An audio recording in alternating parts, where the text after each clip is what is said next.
룰즈색이 등장했습니다. 룰즈색이 처음 등장했을 때는 어땠느냐? 자, 언온업스에 딱 들어가니까 사람들이 난리나. 와, 대박. 이런 애들이 다시 돌아오더니 엄청난 일이 있을 거야. 이제 룰즈색 뭐 해야 돼요? 가장 먼저 계정을 팔로워를 늘려야 돼요. 당연하죠. 이제 룰즈색이 등장했는데 팔로워가 0명일 거잖아요. 팔로워를 늘리기 위해서 토피어리가 엄청난 노력을 합니다. 그런 거 있죠. 안녕하십니까 여러분들, 저희가 돌아왔습니다. 저희가 이번에 공개할 데이터는요 바로 두구두구두구두구두구두구, 여러분들 폭스 아시죠? 영화 배급사 폭스 채널에서 진행했던 엑스팩터라는 오디션 프로그램이 있었대요. 이 엑스팩터 오디션 프로그램의 지원자 개인정보, 자 그거 저희가 입수했습니다. 저희가 그거 곧 뿌릴 거거든요 하면서 감질만 나게 하루에 트위터 한 5개 10개씩 막 올려버려. 팔로워 늘리려고. 영향력이 일단 있어야 되잖아요. 결국 그 당일 이거 개인정보 다 올렸어요 트위터에. 그랬는데 반응이 어땠을까요? 실제 개인정보예요. 뉴스도 안 나, 기사도 안 나, 아무도 관심이 없음. 이 친구들은 맨날 구글로 검색을 하겠죠. 우리가 이거 했는데 왜 아무도 반응이 없지? 그러다 보니까 다른 멤버들도 그렇고 토피어리도 그렇고 좀 굉장히 자존심이 상했겠죠. 이때 토피어리가 이런 생각을 했습니다. 여기 생각보다 SNS가 좀 레드오션인데? 와, 이 구독자 늘리기가 쉽지 않은걸? 어떻게 하지 하다가 희망이 찾아왔습니다. 그 희망이 무엇이냐? PBS 라는 뉴스 프로그램입니다. 이 PBS 방송사의 뉴스 프로그램 프론트라인에서 위키리크스와 관련된 다큐멘터리를 진행하고 있었어요. 그 다큐멘터리가 요거였습니다. 바로 위키시크릿이라는 다큐멘터리였는데, 여기 보면 크레이지 화이트 헤어드 듀드 줄리안 어산지, 딱 봐도 보이시죠? 위키리크스를 비판하는 다큐멘터리였어요. 위키리크스가 악의 축, 위키리크스 건들면 못 참는 친구가 한 명 있죠? 이곳에 한 명 있어요. 자, 이 사부가 이거 보고 머리에 뿔이 납니다. PBS 가자. 갑자기 왜 거기 하는 거야? 하라면 해. 찾아. 그날부터 PBS 취약점을 찾기 시작합니다. 다행히도 이 PBS에 취약점이 존재했어요. 그래서 이 PBS에 웹쉘을 업로드하고 웹서버를 장악합니다. 자, 이 웹서버를 장악한 다음에 이 친구들은 지금 목표가 뭐예요? 룰즈색 구독자를 늘려야 돼. 그럼 이 PBS 사이트를 장악했는데 이제 이거 가지고 뭐 할까? 고민하다가 나온 게 우리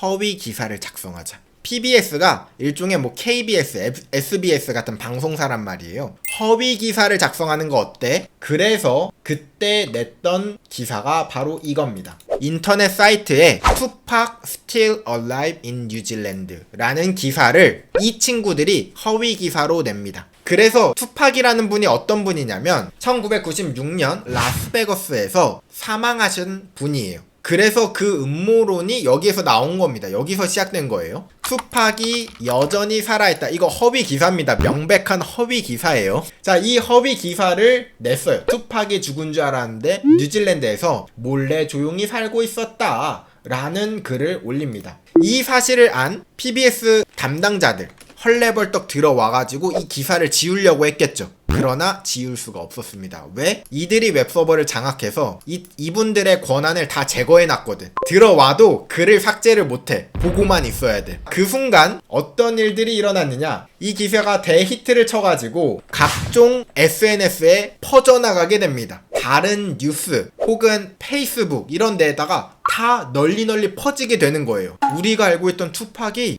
살아있었대. 이때 아직까지는 이게 해킹인지 모름. 당연히 해킹인지 모르겠죠. 그냥 허위 기사가 나갔던 것 뿐이야. 그러면 이거를 어떻게 양념을 쳐서 어떻게 자극적인 걸로 만들 수 있을까요? 이것도 진짜 기발합니다. 어떻게 했냐? 자, PBS IT 담당자가 자신의 사이트에 이제 이 글을 게재하려고 했어요. 죄송합니다. 우리 사이트가 해킹되었어요. 블라블라. 자, 사과문을 준비해서 올리려는 순간 룰즈색 친구들이 홈페이지를 싹 다 지워서 빈 화면으로 만들어요. 그리고 거기에다가 이런 글을 남깁니다. 크크크. 님 뭐함? 이렇게 제대로 된 데뷔식을 한 거죠. 자, 이러면 어떻겠어요? 이런 기사가 나오는 거죠. PBS 제대로 털리다. 우리가 해킹 당했어요 라고 말하면 좀 약한데, 해킹 당한 걸 말도 못하는 걸 다른 사람이 얘기를 해. 그러면 엄청난 이슈가 되겠죠. 엄청 자극적이겠죠. 그래서 PBS 해킹 당하다. 이때까지는 누가 해킹 당한지 몰라. 얘네들이 우리가 해킹했음 이걸 얘기를 안 했거든요. 그냥 이런 이야기를 했습니다. 기사에서는 PBS 어나니머스에게 해킹 당하다 라고 인터넷에 기사가 막 도배가 되는 거예요. 자, 이때 룰즈색 트위터에서 자, 이제 역할을 해야겠죠, 토피얼이. 자, 이때 무슨 말 한마디 해요? 어나니머스 아니고 우린데. 이 순간 모든 기자들이 PBS 어나니머스와 관련 없음, 룰즈색이 해킹함 하면서, 자, 이 룰즈색의 트위터가 여기서 터지게 돼서 순식간에 팔로워 수만 명을 찍게 됨. 이 해킹과 토피어리의 이 언론, 사람들을 이 애간장 타게 만들고, 관종이라고 해야 되나? 어그로를 어떻게 끌어야 사람들이 끌리는지 이런 걸 아는 친구가 적절한 조합이 있었기 때문에 아주 단기간에 갑자기 수만 명의 팔로우가 생기게 됩니다. 룰즈색 데뷔 성공적 샵 PBS 샵 님모함 샵 룰즈색. 토피어리가 가장 잘했던 건 커뮤니티에서 활동을 되게 잘했어요. 채팅창에서 가끔 보면 엄청 드립 재밌게 치는 사람들 있잖아요. 그런 사람인 거예요, 토피어리가. 드립 되게 잘 치고 채팅 되게 잘 치고 커뮤니티에 글 재밌게 남기고. 여기에서 재밌는 거 하나 더 알려드릴까요? 이렇게 룰즈색 데뷔 성공했어요. 근데 이 이벤트를 그냥 내비두면 토피어리 이름에 좀 먹칠을 하는 거겠죠? 토피어리는 이걸 가지고 이벤트를 엽니다. 우리 이벤트 하자. PBS에 여러분들의 추억을 남기세요. 어떤 사진을 올릴까요? 구독자 이벤트를 진행하게 됩니다. 그래서 사람들이 저 이 사진 올려주세요 하면은 네 알겠습니다, 잠시만 기다려주세요 하고 실제로 PBS에 그 올린 사진을 올려줘요. 그 다음 구독자님 어떤 추억을 남기고 싶으시겠어요? 요런 이벤트도 진행을 했습니다. 그러나 저건 좀 아니지, 탐탁치 않아 했던 사부님, 이런 상황이 뭔가 이상한데? 라는 생각을 했죠. 왜 그렇느냐, 위키리크스에 복수를 하자, 그래서 이 PBS를 해킹했단 말이에요. 근데 토피어리는 구독자를 늘리자,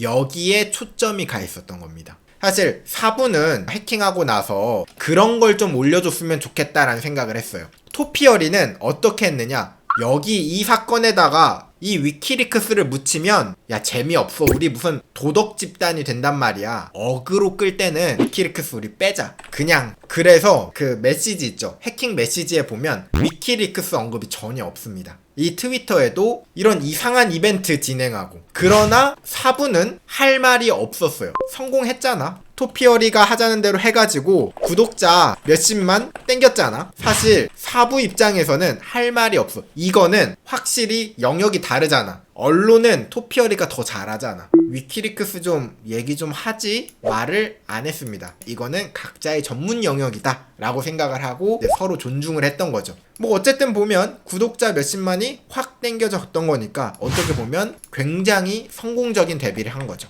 이로 인해서 룰즈색에 있는 친구들 있죠, 이 친구들도 성공했으니까 얼마나 즐거워요. 더 똘똘 뭉치게 되겠죠. 이 와중에 사부 혼자 조금 찝찝한 거, 룰즈색을 지금은 좀 이 망나니 같은 집단이지만 홍길동 같은 의적 집단으로 바꾸고 싶은데 어떻게 하지? 고민하고 있었던 사부. 토피어리는 재밌는 거 하자 라는 생각을 하고, 자, 이 두 친구의 생각이 좀 달랐기 때문에 앞으로 어떤 일이 있을지 여러분들 예상이 좀 가시죠? 그 이야기는 다음에 제가 해드리도록 하겠습니다.